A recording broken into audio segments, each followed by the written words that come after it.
রাজধানীর শাহজাহানপুরের খিলগাঁও ফ্লাইওভারের ঢালে বলাকা পরিবহনের একটি বাসের ধাক্কায় মতিঝিল থানার উপপরিদর্শক এসআই কামরুল ইসলাম নিহত হয়েছেন।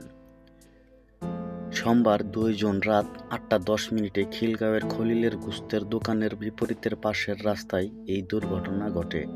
এই ঘটনার বাসটি জব্দ ও চালক জাহাঙ্গীর আলম টিপুকে গ্রেপ্তার করেছে পুলিশ।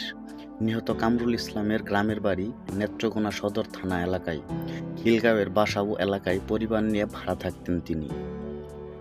এই বিষয়ে শাহজাহানপুর থানার ভারপ্রাপ্ত কর্মকর্তা ওসি মোহাম্মদ জাহাঙ্গীর হোসেন বলেন, বাসাবু থেকে মোটরসাইকেলে মতিঝিল থানায় যাওয়ার পথে বলাকা পরিবহনের ধাক্কায় গুরুতর আহত হন এসআই কামরুল ইসলাম। পরবর্তীতে স্থানীয় লোকজন তাকে উদ্ধার করে ইসলামী ব্যাংক হাসপাতালে নিয়ে গেলে রাত ৯:৩০টায় চিকিৎসাধীন অবস্থায় তিনি মারা যান।